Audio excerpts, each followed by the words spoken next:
agenciadepodcast.com.br.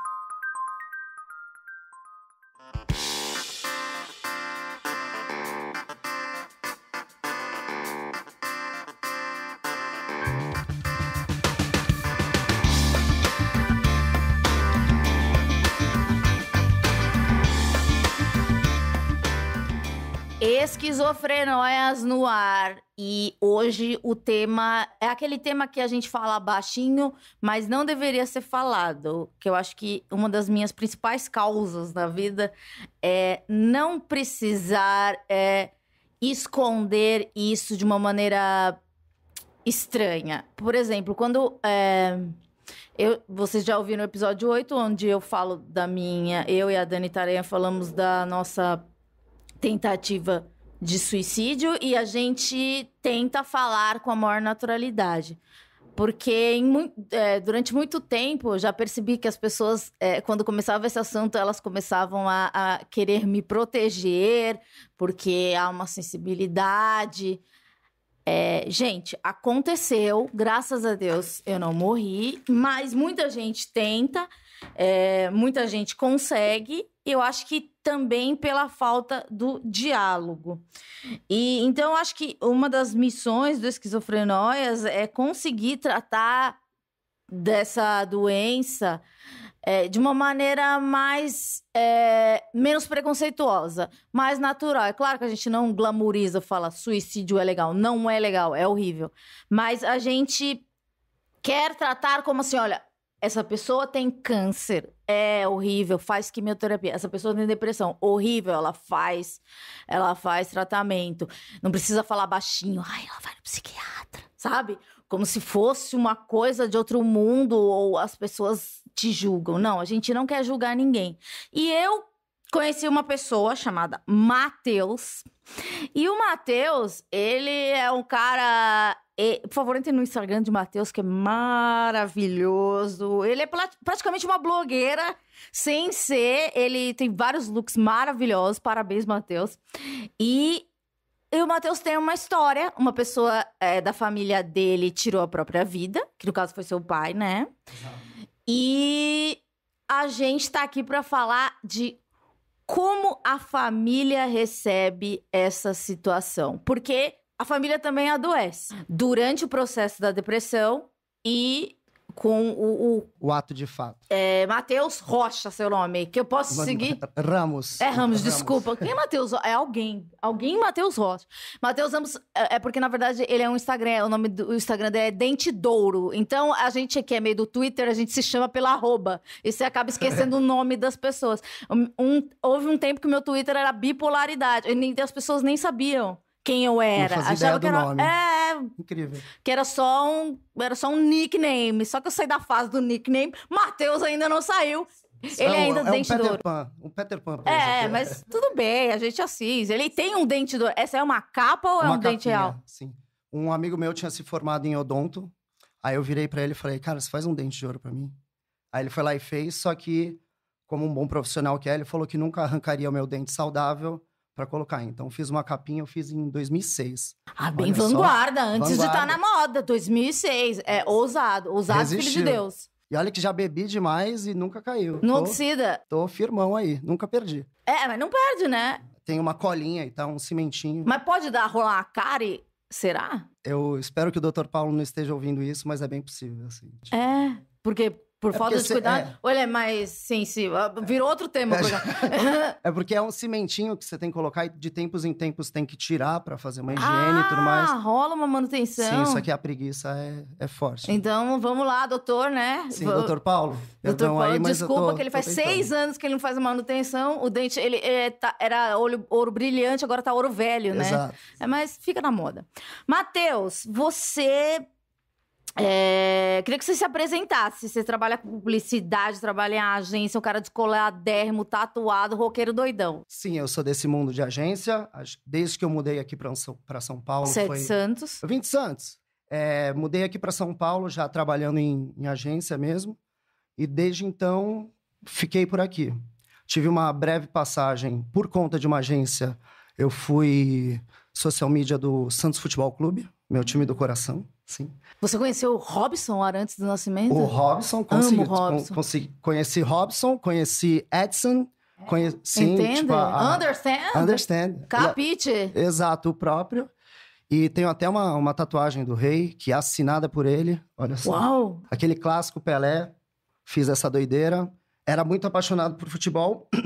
E é bom que agora deu uma diminuída. É aquela história de quando você vê a salsicha sendo feita, você nunca mais tem aquele carinho pela salsicha, Por isso que digamos você é assim. vegetariano e hoje torce pelo Palmeiras, né? Que tá aqui no bairro. Ó, gente, pelo amor de Deus, hein, Fantásticos. Nunca É o time?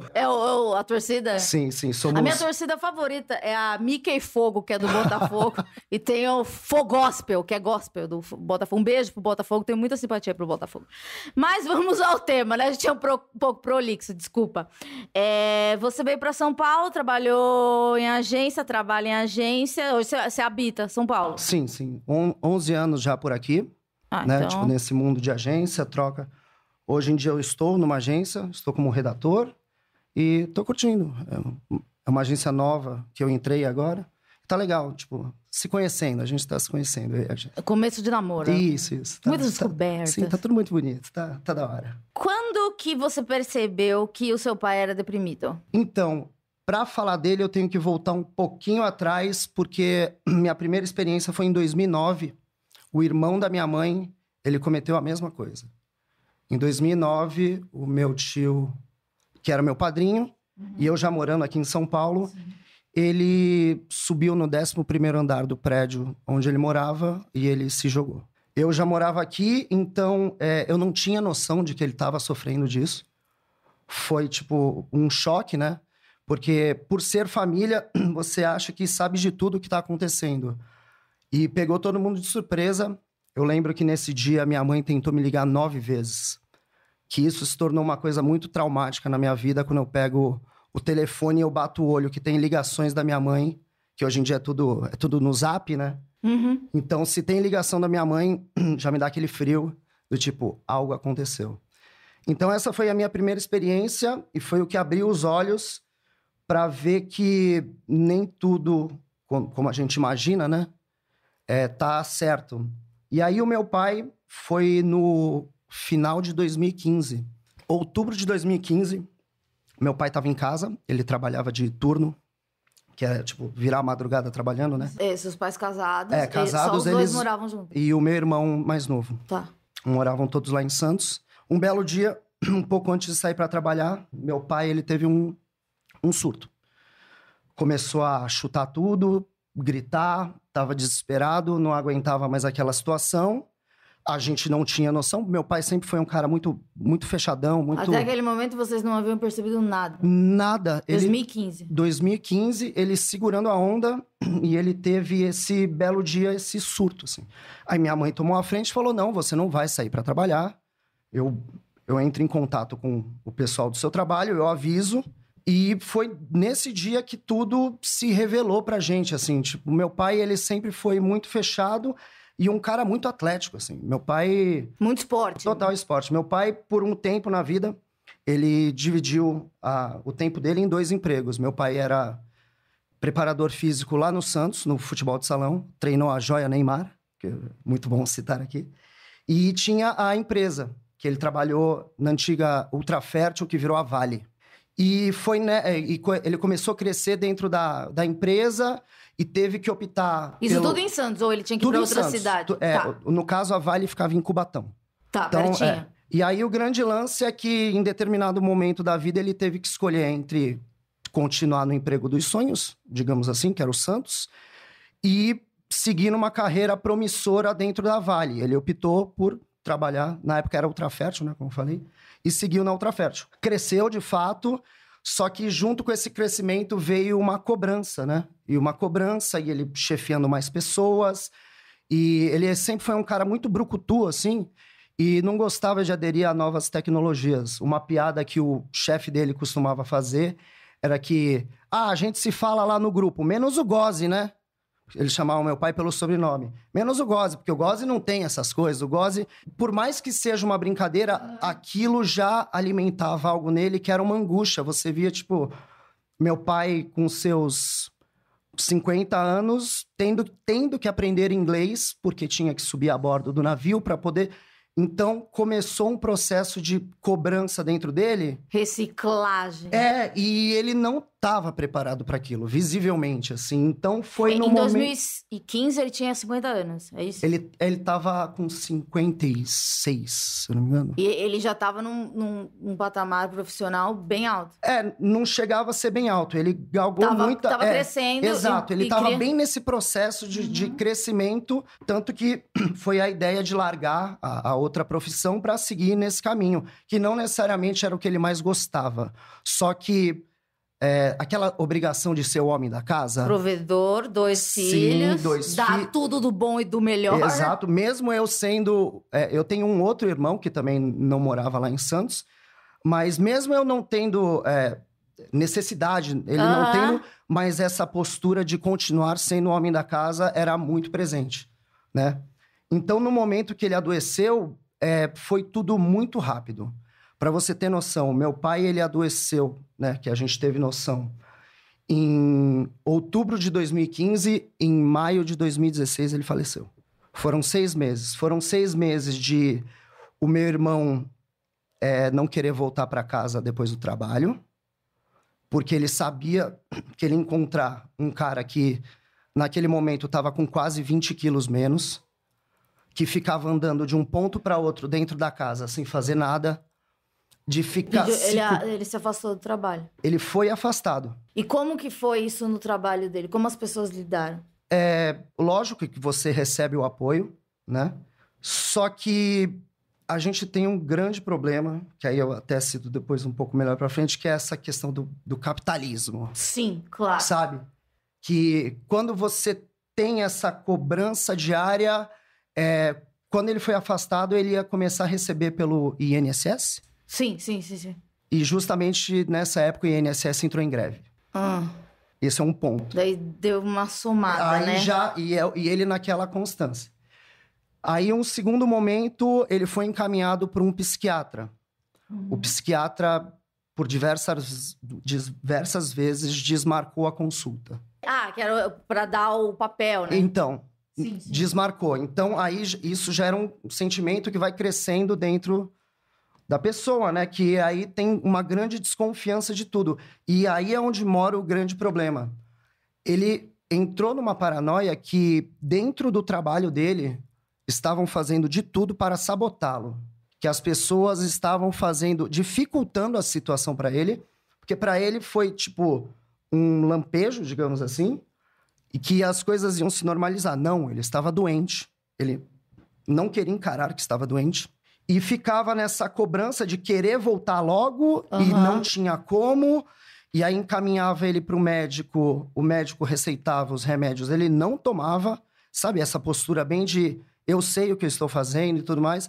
Eu controlo minha cabeça. Eu controlo. Eu quero estar sempre no controle e tudo mais. E a gente foi acompanhando esse processo que ele foi muito rápido. Eu não tão de perto, que aí são alguns dos problemas que você traz pra ti depois, assim. Mas eu tinha a minha mãe e o meu irmão mais novo 24/7 do lado dele, acompanhando tudo, dando aquela força, dizendo que as coisas iam ser melhor. Eu entrava em contato. Por morar aqui, eu não estava tão presente fisicamente, mas sempre que possível eu falava com ele, tentava entender, tentava incentivar, né?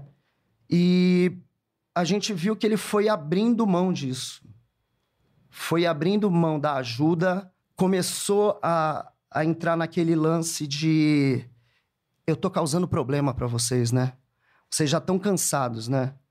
Vocês já não aguentam mais, né? A gente, não, pai, que isso? E psicólogo, ele nunca quis ir? Não quis, se recusava. Mas por preconceito, falava que ele não era louco? Exato, e uma outra coisa era assim, ele não se sentia mais à vontade para estar em lugar nenhum.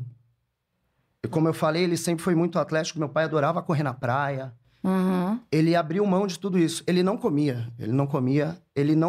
as roupas não serviam mais nele, ele não se sentia mais bem com roupa nenhuma, ele passava o dia inteiro com shorts de futebol e uma camisa larga, andando de um canto para outro dentro de casa, e nas vezes que a gente forçava, digamos Claro. assim, a sair de casa, ele olhava ao redor pensando que alguém do trabalho podia estar vendo ele ali e que E ele tinha que estar doente, dentro de depressivo, casa. dentro de casa. porque ele não podia ter uma vida. Claro. E isso fazia parte da melhora para ele poder voltar ao trabalho. Exato, e a gente constantemente incentivando ele a sair, a fazer outras coisas, e ele se prendeu nesse pensamento de eu estou atrapalhando a vida de vocês.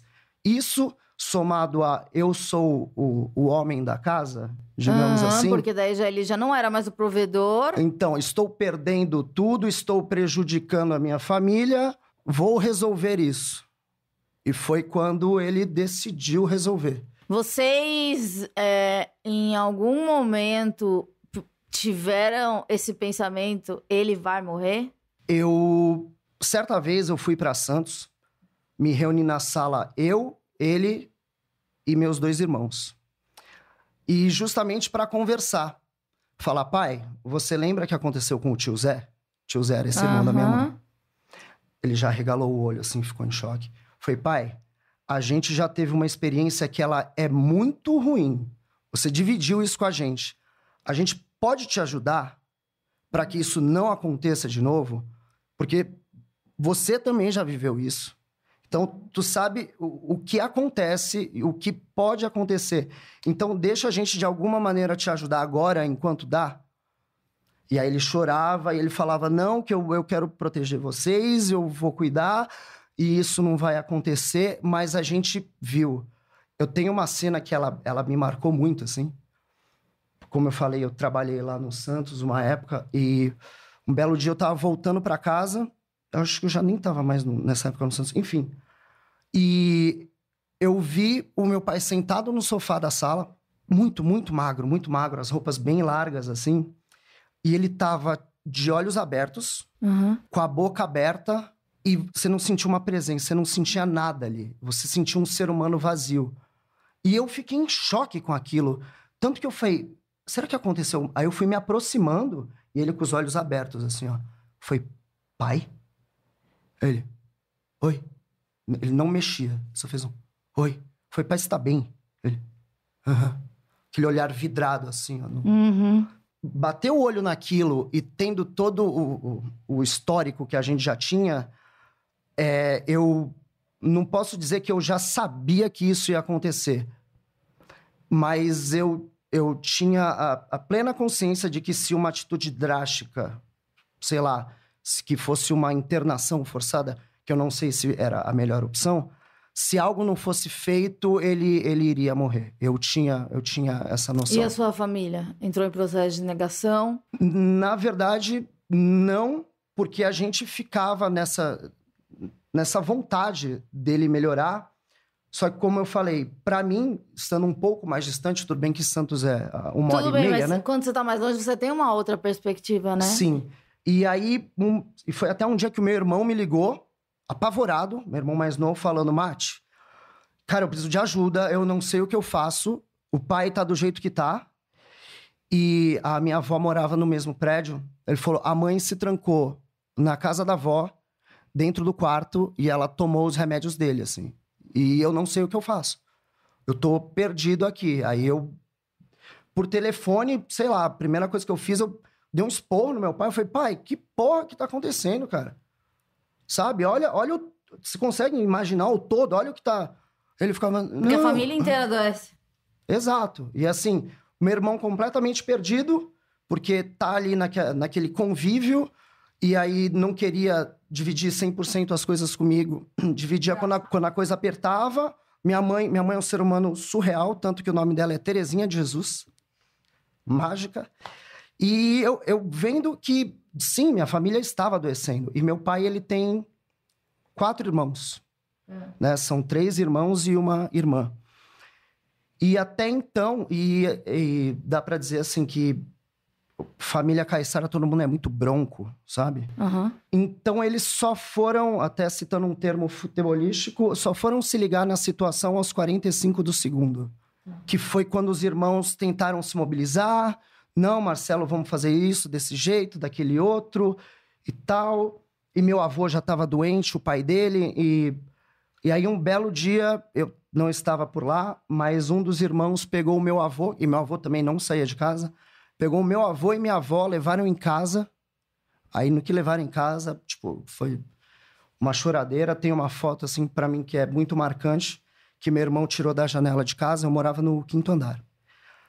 Ele tirou da janela, tá meu pai, meu avô e minha avó andando, assim, os 3 andando na rua. E meu pai muito magro, irreconhecível, assim. Na vista aérea, você já conseguia ter noção que não era a mesma pessoa, assim. Então, toda a mobilização da família para tentar mudar essa situação não causou um mínimo efeito. Porque, na verdade, de certa forma, foi o inverso. Que aí ele teve noção que ele estava incomodando mais pessoas ainda. Porque foi pro núcleo irmãos, pais... Foi crescendo, aí ele falou, bom... Eu tô realmente fudendo a vida de geral. Tô fudendo com a vida de geral. E ele levou isso até as últimas consequências, pensando nisso, de fato, né? Você falou que foi um dia que daí a sua mãe ligou pro trabalho dele, e a partir daquele dia ele parou de trabalhar mesmo? Ou ele continuou tentando... Ele foi afastado inicialmente, depois tentaram movê-lo pro setor administrativo. Aí ele se sentiu um grandíssimo bosta. Se ele ficou uma semana nessa, foi muito, e depois direto pra casa e nunca mais voltou a trabalhar. Daí você falou desse episódio da sua mãe. Fora isso, e o seu irmão que morava mais perto, assim, o que você sentiu, assim, de adoecimento das pessoas, do seu núcleo familiar, dos amigos dele, não sei? Eu tenho como base, assim, o meu irmão, que é quem... Assim, porque, como eu disse, a minha mãe é extremamente forte, eu acho... Mas ela desabou. E todo mundo sabe, tudo bem desabar. Não, completamente, assim. Só que, conhecendo a pessoa, ela tem uma espiritualidade incrível. Só que o meu irmão, ele se sentiu muito perdido nisso tudo. Você falou que ele não queria voltar pra casa. Ele não queria voltar pra casa. O meu irmão, ele trabalhou por 6 anos num emprego que definitivamente ele não curtia. Ele era suporte de internet. Se você ver meu irmão é um tremendo homão, gatão, que pira em jiu-jitsu e sempre quis viver disso. Em algum momento, quando de fato aconteceu do meu pai ter morrido, ele se viu numa situação muito similar, de estar num emprego que deixa ele infeliz, e meu pai tinha aquelas coisas do tipo, você não vai sair desse emprego, esse emprego te dá plano de saúde. E meu irmão, por uma infelicidade, tinha lesionado o ombro num dos treinos. E o plano de saúde ajudou. Então, sabe aquela coisa de... Do sistema mesmo. Você tem que ter a carteira assinada. Você tem pra ter aposentadoria não sei quando. É isso. Entendeu? E você tá moldado a isso. Você é obrigado a pensar dentro desse sistema. Você não consegue pensar fora. Na cabeça dele, ele não conseguia pensar que ele tinha uma vida fora desse emprego, que tinha a porra da carteira assinada, que dava o caralho do plano de saúde, que no final das contas ele tava adoecendo da cabeça e ele nem tava vendo.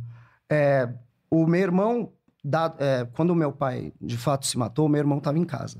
Meu irmão tinha acabado de voltar de São Paulo, ele namorava uma garota daqui, e ele tava muito angustiado para entrar em casa, porque ele já sabia o cenário que ele ia encontrar, que era o mesmo sempre.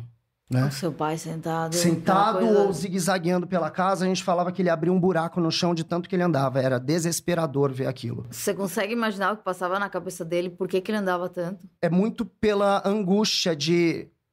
Ele não sabia o que fazer. E, engraçado, a janela lá de casa, ela era baixinha. E ele deixava um puff encostado na janela de casa. E aí, quando a gente começou a se ligar nisso, falou, mas qual é a sua? Rolou essa conversa. Por que tira isso daqui? E tirava. Só que vira e mexe, o puff voltava pra lá. Pois bem... E dormia? Ele dormia? Não. E quando dava remédio pra tentar dormir, cuspia. Fingia que tomava e não dormia. Por que você acha que ele não aceitava o remédio, a terapia? Porque na cabeça dele, ele tinha que ter o controle da situação. Sempre. Tipo, sabe? Isso nunca saiu da pessoa dele, assim. Ele nunca se viu como que aquilo era uma doença? Não. Que era uma coisa que ele provocava? Ele não conseguia entender isso. De eu falar, tipo, eu gosto de cozinhar. Então, quando eu colava em Santos e fazia o almoço pra família. Eu falei, pô, pai, come aí e tal. Cara, era uma garfada. Eu falei, pai, se você quer melhorar, você tem que comer, você tem que fazer as coisas. São profissionais falando. Ele, essas coisas não adiantam comigo. Isso daí não sei o que lá comigo. Eu falei, pai, é sim, a gente precisa. Não quero. Não vou fazer. Era sempre na negação, sempre... E a sua mãe, diante disso, fora esse dia fatídico, como que ela lidava? Ela sempre foi muito parceira, do tipo... Ela em nenhum momento desmotivou ou foi contra o que estava acontecendo. Ela sempre falava, Marcelo, isso já vai passar. Até porque ela já tinha vivido uma experiência. Você acha que ela sentia que poderia ter um fim mais trágico? Sim. A gente... Cara, eu não sei... Nem de longe é bom, na verdade. Eu ia falar, não sei se é bom ou ruim, mas nem de longe é bom. Só que a gente tendo essa experiência, né, anterior, você sabe mais ou menos o cenário, como se desenha. Tudo bem que o irmão dela, ele não estava tão próximo no nosso dia a dia como era o meu pai, vivendo todos os dias debaixo do mesmo teto. Mas a gente começa a entender que as coisas estão rumando para esse lado e já começa a despertar sentimentos que a gente já tinha anterior, do tipo, cara, vai dar errado de novo. E quando você entra nessa onda, é que você tem que estar com uma cabeça muito boa, porque a primeira atitude é você se culpar, né? Eu mesmo, quando eu recebi a notícia, eu estava esperando para entrar numa reunião, recebi a notícia por telefone. Eu lembro que eu estava com um caderninho embaixo do braço, o caderno caiu, eu congelei. Desespero. E eu estava em São Paulo, então ainda tive, 2 horas e alguma coisa até chegar, de fato, no prédio para encontrar os meus familiares e tudo mais. E aquele sentimento de culpa nessas 2 horas dentro do carro até lá é uma coisa que só vai crescendo. Do tipo, cara, por que eu não estava lá? Por que eu não fiquei perto? Por que eu não desci esse final de semana? Porque eu lembro muito bem, eu estava aqui em São Paulo, eu tinha ido na marcha. E aí eu ia na semana seguinte. E no dia que eu fui na marcha, meus familiares se reuniram justamente por conta dele, né? Os irmãos e tudo mais. Fizeram um churrasco na casa da minha avó pra tipo, Marcelo, vai dar tudo certo. A gente... Em algum momento você acha que ele acreditou nesse vai dar tudo certo? Nenhum momento. Nenhum momento. Você sentia, vocês sentiam? Eu sentia, porque ele passou de um diálogo de negação para um não diálogo. Você ia falar com ele, eu falava, pai, ele ficava assim, ó, tá bom, tá. Tipo, acabou o diálogo. Vendo ali, parecia que não tinha volta, sabe? Quando você encara. E aí, nesse fatídico churrasco, tem uma foto que é muito foda. Foda de horrorosa, assim, que você entende a situação. Toda a família unida ali pra buscar a melhora dele, você sentia. E aí rolou uma selfie da família, todo mundo, tipo, olhando aqui pra foto, assim. Meu pai é a única pessoa que tá de lado, olhando pra lá, assim, ó. Ele tava cagando pra situação. Ele não tava ali. Ele não tava ali. É justamente isso. A pessoa se torna um corpo vagando, porque ela já se desprendeu disso, entendeu? Eu tenho lido algumas coisas que me deram uma ajuda a entender tudo isso, e já não era nem mais uma vontade, era tipo, na cabeça dele era uma obrigação ele resolver o problema. E o problema era ele. E então ele tinha que se matar na cabeça dele. E assim, você falou do seu irmão, que ele teve sintomas, etc. Ele buscou ajuda? Sim. Tá. A primeira ajuda que meu irmão buscou foi a mim, que foi... É um momento marcante e tal. Vocês se aproximaram mais enquanto família? A gente já tinha um laço bem forte, só que assim, o meu irmão, ele virou pra mim um belo dia e falou, agora você é meu pai. E tipo, isso...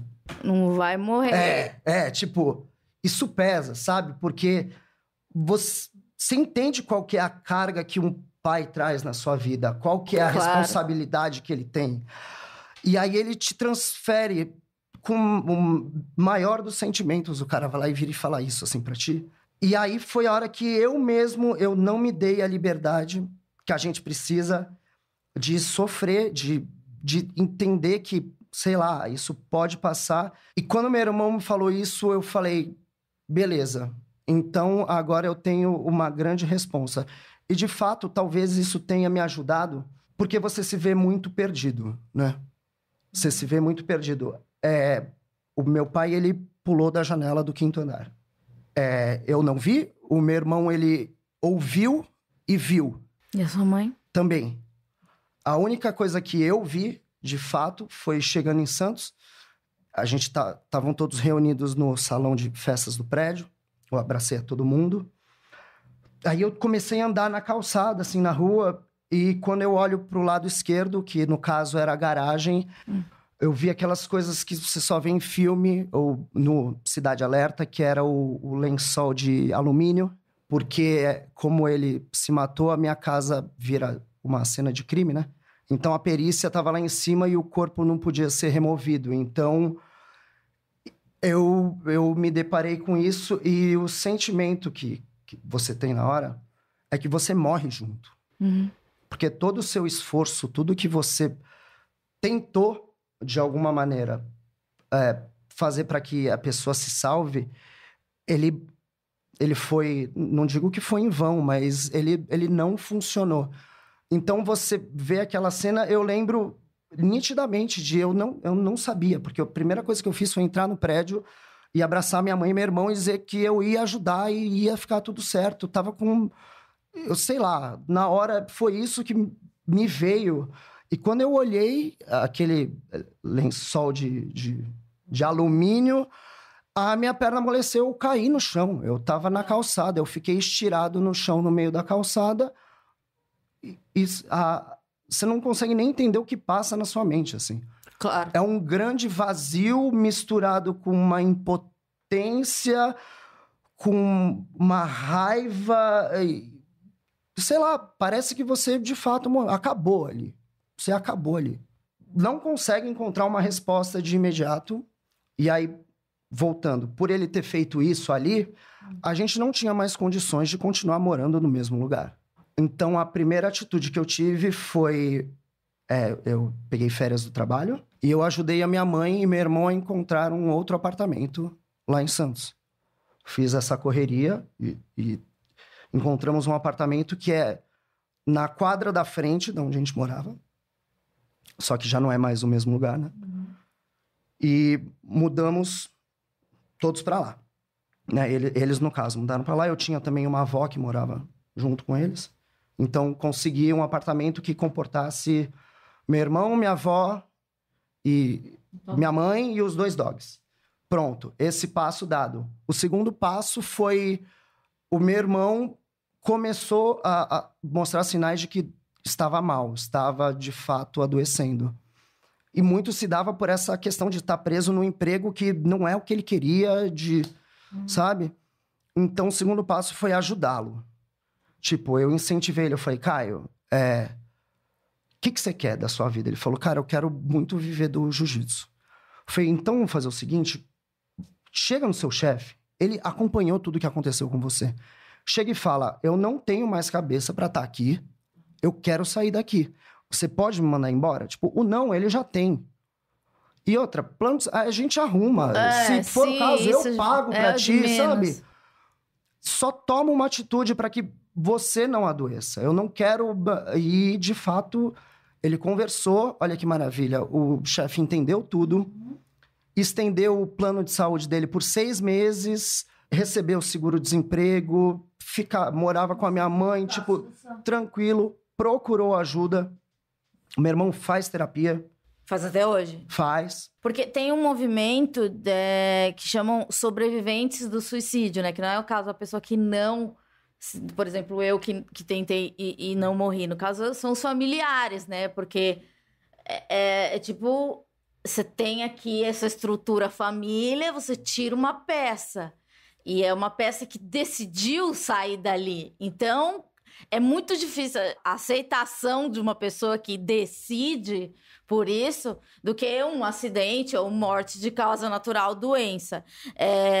Vocês fizeram algum grupo de ajuda? Se aproximaram mais de Deus, alguma coisa? Fizeram... A minha mãe e o meu irmão, eles têm um lado mais puxado... Pro espiritual? Nem pro espiritual, mais pro lado do catolicismo, que também tem um lance de espiritualidade. Eu nunca fui tão ligado a isso, só que de uns tempos pra cá eu comecei a meditar. Bom. E a meditação é o que tem... Cada dia que passa, ela me ajuda mais, assim, que que eu me entendo mais. Eu não procurei terapia no primeiro momento, porque, por me conhecer, eu sabia que em algum momento eu, sei lá, podia manipular as informações. Porque A gente acha isso mesmo. Então, eu mesmo não tô bem resolvido para entender o que aconteceu. Como que eu vou falar para outra pessoa o que tá acontecendo? Então, eu primeiro busquei me entender, né? Para saber o que pegava. Aí sim, agora, tipo, eu tenho uma visão um pouco melhor. Eu acho que, tipo, a terapia ajudou demais o meu irmão e eu vejo o resultado da terapia em outras pessoas. Legal. Eu faço a minha própria, que é, no caso, a meditação, e me ajuda muito, e as leituras que eu tenho feito também. Porque parece que é muito fácil você adoecer, porque fica um resquício, por exemplo, Sim. Quando você vai conhecer pessoas. Conheci a minha namorada, demorei muito tempo para dizer qual era a minha situação familiar. Porque você tem um medo muito grande nessas horas do tipo, puta que pariu, olha, o pai do cara se matou, imagina como é essa família. Imagina se não tem só doido nessa porra.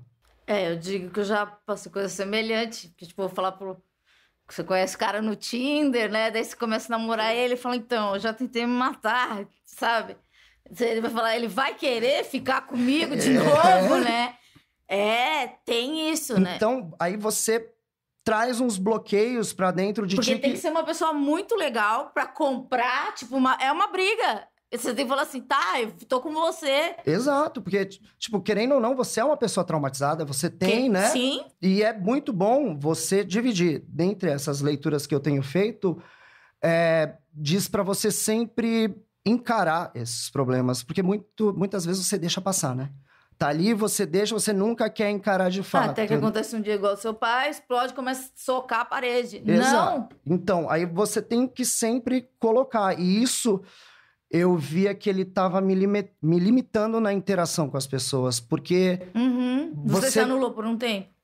Eu me anulei. Eu sempre fui muito extrovertido e tudo mais, só que... Voltem, entrem no Instagram dele, maravilhoso. Põe algumas coisas tipo, dele na época do carnaval. Que pessoa. Que interação. @dentedouro. Gente, eu não sei por que esse menino é um influenciador digital. É muito bom o conteúdo dele. Marcas, podem vir. Pode só vem em marcas. só vem em mim. Então, e aí você meio que tem que entender esse processo para que você não se anule. Entendeu? E foi isso. E acho que desde o dia que eu consegui contar pra Bel... Oi, Bel. Eu consegui contar essa parte... Cara, você tira um peso das suas costas enorme. Enorme. Porque você ficou muito tempo matutando o que ela vai achar de mim. O que ela ela não vai achar querer mais de me mim. ver. E, tipo, eu nunca tinha dito. E aí, sei lá, a gente vai em almoços de família da parte dela... E aí eu não, né? Você não fala e, tipo, nunca expliquei. E aí um belo dia eu decidi falar, então, o que aconteceu é isso. E você faz um... caralho, consegui. Tirei isso. Porque você acaba pensando muito com a cabeça do outro. E isso é muito nocivo, né? E também você começa a cogitar coisas que o outro faria que também não fazem o menor sentido. Mas você tá lá sofrendo, interiorizando. Bel quer falar algo? Pode falar. Como que foi? Eu vi. Pode falar, por favor. Não quer falar. Bel é tímida, mas também entre no Instagram. Não vou falar o Instagram secreto de Bel, mas vejam nas marcações, porque eu sou bem stalker. Daí você consegue descobrir a vida. Mas em alguma foto ela tá marcada. Ela tem o cabelo azul, tá, gente? Essa é a dica. Mas é uma coisa que a gente passa muito tempo, né? Imaginando o que as pessoas vão achar. E muitas vezes não é nada disso. Nada. Porque daí vem uma pessoa e ela é super fofa e fala... então é por isso que você... Exato. Tipo, porque com certeza você já deu um indício de algum trauma, de alguma coisa, ou seus irmãos... Desviar um assunto, Sim. Né? E é muito por essa linha. E como as coisas acontecem, foi como você colocou, tipo... Aí você vai guardando tudo isso, aí acontece que nem aconteceu com o meu pai, no caso. Eu tenho um amigo, o Daniel, ele perdeu o cunhado. Eu até conversei com ele, né? Disse que viria aqui, eu falei, pô... E é engraçado como, no final das contas, esse maldito capitalismo, ele te traz um padrão. O cunhado dele era uma pessoa sem muitos amigos, trabalhava de casa e tudo mais, aparentava estar tudo tranquilo. Começou a desenvolver uma noia, ele já tinha depressão, que alguma coisa estava errada no trabalho, que as pessoas estavam agindo estranho com ele no trabalho, e bababá, e não se abria com ninguém, e quando foi ver, se enforcou dentro de casa. Cara, as pessoas sofrem muito e não falam. E isso é muito triste. Porque eu sempre falei de alguma forma. Sei lá, umas coisas... uma dica que eu dou pra vocês que têm depressão. Já chorei muito em ônibus, assim. Que eu... Às vezes eu ficava desesperada e eu saía andando pela Paulista, eu descia a Brigadeiro, chegava na Avenida Santo Amaro, isso é muito longe, pra ir andando. E daí, sei lá, sentava do lado de uma pessoa e começava a falar, tipo, eu quero morrer. E era uma pessoa que eu não conhecia. Nessa época eu não fazia terapia direito. Mas aquilo era um desabafo que eu precisava soltar. Eu acho que a gente teve um episódio aqui com um psicanalista que ele me falou uma coisa que me deixou muito triste, que é uma coisa que eu penso quase que diariamente, que é uma constatação. A partir dessa constatação, eu disse pra mim mesmo que eu tinha que fazer alguma coisa. Eu perguntei, eu falei, doutor Paul Carduz, procurem esse episódio, Cura pela Fala. Eu perguntei, você acha que nos tempos atuais as pessoas não se falam mais porque elas têm muitas telas, muitos negócios, muitos tablet, blá, blá, blá, blá. Falou assim, Amanda, quando o Freud inventou a psicanálise? Eu falei, sei lá, 1910. Ele falou, as pessoas nunca se falaram. Daí eu falei, puta merda! Ninguém se ouve, vamos tomar no cu. Entendeu? Foda. Entendeu? Então é isso. A gente tem que... você tem que falar, eu tenho que ouvir, ela tem que me ouvir, e a gente tem que trocar. E quando a pessoa te conta uma coisa, ela não quer... Eu recebo coisas aqui no inbox do programa, que é tipo assim, as pessoas só mandam, elas falam, ficam felizes só porque eu li, sabe? Porque elas só querem falar o parágrafo dela, assim, que, tô triste, isso aqui, minha filha tem depressão, não, obrigado por ler, sabe? E elas acham isso um máximo. Porque parece que ninguém se ouve. E realmente, ninguém se ouve. Isso é muito triste mesmo. E é aquela coisa, assim, só de eu ter dito que viria aqui, né, e abrir pra que a galera falasse comigo, cara, o tanto de gente que, próxima ou não próxima, que vai me vir uma galera depois que vai, tipo, procurar. brother, vou te e falar. Fala umas paradas que tu fica esteja preparado. choque. O que eu fico assim, o que eu faço, a minha dica, pra Por não favor, ficar... por favor. Pra não pirar... Porque eu já pirei nisso. Tipo, já recebi imagem de menina que se corta. Já foi pesado. O que eu faço é assim... eu tenho um bloco de notas no meu celular de respostas padrões, como inteligência artificial. Na verdade, são os links dos episódios. Então, por exemplo, se alguém fala suicídio, eu tenho o episódio do suicídio. Então, já vou jogar o seu e o episódio 8, entende? Porque eu não tenho estrutura pra ajudar. E se eu quero ajudar, eu tenho que estar bem. Então, o máximo que eu posso fazer por vocês é mandar um link e falar, olha, gente, conheci um lugar que trata as pessoas por preço popular. Bem legal, hein? Agora existe um serviço que você faz terapia online. É legal. É o máximo que eu posso fazer. Porque eu também não tenho um histórico bom. Eu tenho depressão ainda, mas eu passei, sei lá, até os 29 anos da minha vida sendo uma pessoa que se falava, qual a sua coisa favorita da vida? Eu não sei, eu era infeliz, sabe? Hoje eu tenho gato, cachorro, namorado, tipo, uma vida legal, uma casa legal, tipo, que é o que me deixa feliz. Eu acordo e falo, que da hora a vida. Mas, assim, a depressão vai voltar em mim. Eu sempre falo isso pro Vinícius, vai chegar, ela vai voltar. E o ano passado eu tive um período de depressão. E eu me senti com um propósito de vida, foi quando eu pensei, eu vou tomar um monte de remédio, vou ficar dormindo, vou ficar catatônica aqui uns 4 dias. Daí eu pensei, meu Deus, eu que dou a comida das gatas, né? Daí eu falei assim, não, eu não vou me anular, elas dependem de mim. Daí eu percebi, eu amo uma coisa, eu amo a minha vida. Daí eu falei, continuei isso, sei lá, ver o Globo News, qualquer bosta. E daí eu falei, cara, é isso, tenha algo para cuidar. E eu demorei anos. Ontem eu fiz um Sampa Talks, que a gente vai trazer aqui o pessoal do Sampa Talks para falar também, que é um projeto bem legal, quem não conhece, procure. Eu não vou falar agora porque a gente tá se estendendo muito. Que uma menina, ela falou sobre que ela tem depressão crônica, ela tem 26 anos, ela tem há 10 anos, ela é diagnosticada há 10 anos. Eu falei, cara... Eu acho que eu me concebi feliz com uns 29, 30. Então, acho que mais uns aninhos aí você aguenta. Porque é uma luta, é muito demorado. A gente não sabe quanto tempo seu pai sofreu ou seu tio, sabe? Exato. Porque eles explodiram. E a gente não precisa esperar que as pessoas explodam. É muito difícil. Assim, a nossa geração, ela tá mais aberta. Acho que os mais novos estão mais abertos ainda. Mas os nossos pais, avós... O meu avô também tentou suicídio. A avó da Bel, ela também cometeu Então suicídio. imagina o que sua avó sofreu, que meu avô sofreu, que teu pai sofreu, que seu tio sofreu. E era aquela coisa, né? O Freud lá inventou um negócio que você paga pra pessoa pra conversar. Porque você tem que pagar mesmo. Porque é necessário. E é um recurso que existe e não podemos... o que a gente tem que fazer? Tentar educar as gerações mais novas, que isso é necessário e se todo mundo fizer terapia, menos até as pessoas que não têm depressão, ler é sempre legal falar. E fazer o máximo que as pessoas mais velhas, que se acham fortes, provedoras, que elas se abram mais. É difícil?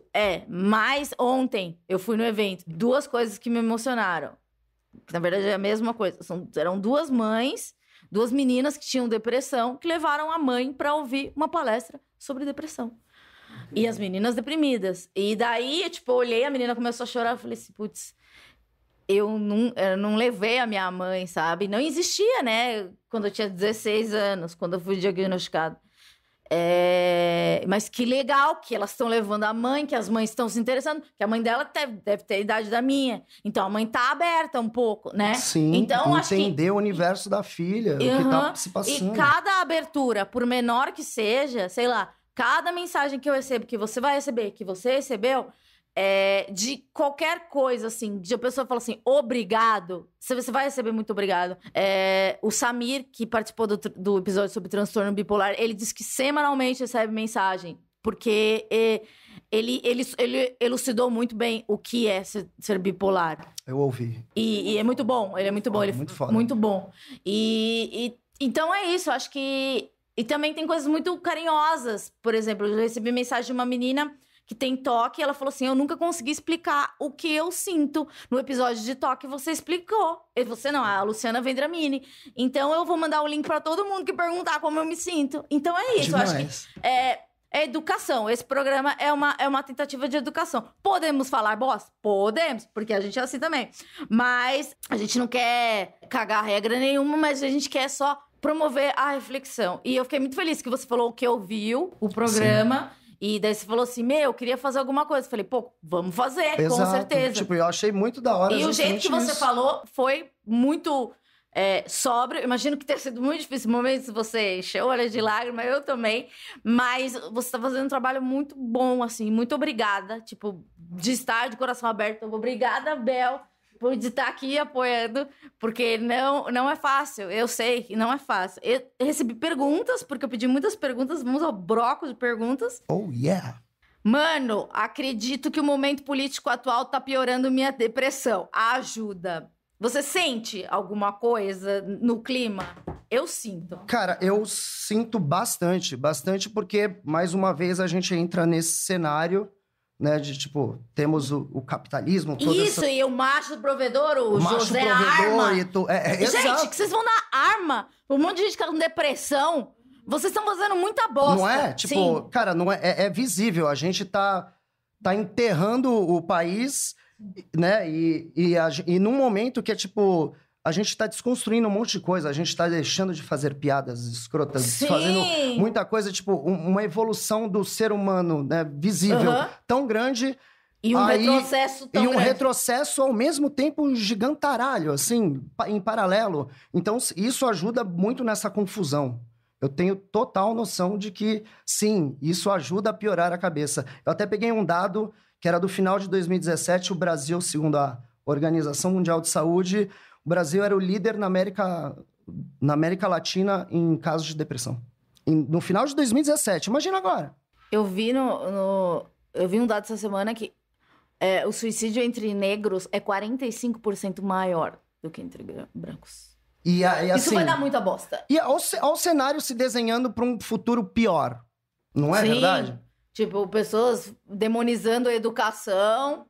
E daí você fala, não vai ler sociologia, não vai ler filosofia, não vai ler psicanálise, tá? Daí você vai fazer o quê? Vai se consultar com um revólver, né? Mas a gente também não... A gente também não pode ser tão... A gente tem que ter uma esperança, né? Sim. Não, é por isso que a gente está aqui conversando. Exatamente. Tem que ter espaços como esse. E eu falo, sempre quando pedem entrevista, me pedem alguma coisa pra falar sobre o programa, eu falo, gente, o que me deixa triste é que não existia nada pra falar disso. Por favor, façam mais coisas como essa. Porque a gente precisa. Porque precisa sim. Tem uma amiga tem uma amiga que o filho dela, de 14 anos, se matou. Como eu posso ajudar essa amiga? Eu acho que, assim, a dor dela você nunca vai conseguir entender, né? Tipo, a gente, em primeiro lugar, tem que respeitar. Em segundo, é meio isso, de você se mostrar disposto, de fato, a ajudar, né? Tipo, de estar próximo, como você falou e como a gente falou, tipo, não somos profissionais, então o suporte no carinho e etc. que a gente pode dar, a gente dá. Só que é sempre bom entender como que essa pessoa está se comportando para talvez evitar tudo isso que a gente falou. Então, chegar a intervir de falar, cara, tô vendo que você não tá bem, acho que agora é a hora de você procurar uma ajuda. E se você quiser que eu vá lá junto com você, segurando a sua mãozinha na hora de procurar ajuda, estaremos juntos. Entendeu? Sim. E acho que esse é o grande lance, assim. Eu assisti o Aranha Verso esses dias, achei demais. O que é isso? Que é a animação do Homem-Aranha. E aí, o conflito de conversa entre dois Homem-Aranhas lá, Homens-Aranha... Um virou e falou assim, pô, mas como que eu faço pra salvar o mundo? Aí o outro vira e fala, cara... Você não vai conseguir salvar o mundo. Você tem que tentar salvar uma pessoa de cada vez. Ai, que bonito, Lindo, gente! Né? Homem-Aranha é cultura, caralho. Olha só, que bonito! Sim, né? e é meio isso. E aquela coisa do avião, que também é cultura, né? Você tem que pôr a máscara primeiro em você, pra depois pôr a máscara na criança. É no a velhinho. questão do amor próprio. Se a gente não tiver o amor próprio, a gente não vai conseguir ajudar ninguém. Sim. Matheus, você ainda sente luto? Procurou alguma ajuda terapêutica? Eu costumo dizer que todo dia 16 de maio eu comemoro o pior dia da minha vida. Tipo, é padrão, né? Desde 2016 pra cá, sim, eu sinto esse luto é muito presente. Por vezes eu acordo de sonhos na madrugada desesperado, de visível desespero, de você tá sem chão, porque é aquela coisa que você sente a pessoa no sonho, você tá entregue àquele sonho e quando você acorda... Aquilo é uma realidade falsa que você está vivendo. Então, sim, o luto ele é constante, mas ele não pode ser presente o tempo todo. Ele precisa existir, a gente precisa ver isso. Você também não pode negar, porque tem gente que lida com a morte de uma maneira meio estranha, parece, sei lá, vai para uma festa, ou não sei o que, enche a cara. Porque porque é um processo de negação, mas o luto é uma coisa que faz parte, né? Exatamente. Se ele dura muito tempo, daí você precisa de uma ajuda. E se ele é uma coisa, que nem você falou, vai e volta, porque é uma coisa que tá presente, né? Tipo, e eu acho que quando é de suicídio, é uma coisa que deve ficar para sempre nos familiares, nos tais sobreviventes do suicídio, né? Exatamente. Daí eu recebi uma mensagem aqui bem chata. Uma colega tentou suicídio essa semana, está na UTI, sem expectativa, que merda. Bom, essa mensagem foi de alguns dias, eu espero que tenha, sei lá, eu não sei o que dizer, mas eu li sua mensagem. Fique bem. Amanda, boa noite. Meu pai foi diagnosticado com esquizofrenia há bastante tempo. Há 2 meses atrás, não tivemos outra opção a não ser interná-lo numa clínica psiquiátrica, porque ele estava em surtos constantes, colocando em risco sua própria vida e de minha família. Sobre o peso dessa doença, ao longo da vida, desenvolveu uma depressão terrível. Meu pai está com 70 anos, minha mãe com 65. Estamos sofrendo demais com o fato de lidar com ele internado. Sentimos muita falta dele em casa. E o peso da situação está todos nas minhas mãos para eu poder ter força para ajudá-los. Sempre tem uma pessoa que chama a responsa. Chamata no peito, é a tal da história, né? Toca pro pai. Eu acho que divida essa responsabilidade também, né? Exato. De ser que nem um ponto-chave para resolver coisas que eu nem tenho preparo. E vem um sentimento que não é o melhor, que vem me consumindo. Como lidar com isso sem enfraquecer? há muita coisa que eu desconheço deste mundo. Clínicas, internação. Estou apanhando e me esforçando para aprender e orando para Deus para me dar discernimento. Olha, eu acho que você podia procurar uma terapia, porque é uma Total. barra, né? E conversar e compartilhar isso com as pessoas que você convive e falar, gente, tá difícil, me ajuda. E é isso, pedir ajuda. Não esperar que você adoeça também. Porque se seu pai já tá internado, sua mãe tá com depressão e você tá nessa administração, eu acho que você precisa de ajuda de um profissional para administrar. Totalmente isso. Queria agradecer, Matheus Ramos, Dente Douro. Muito obrigada, Bel. Foi muito legal, foi muito muito da hora. enriquecedor. A gente você ajude esteja pessoas. bem. Eu estou super bem. Que você ajude pessoas, que a gente continue ajudando pessoas. E sigam o Matheus, é Dente Douro, né? Exatamente. É isso. Semana que vem a gente volta com mais um Esquizofrenóias. E lembre-se do nosso lema: paz nos estádios. Tchau. Beijo.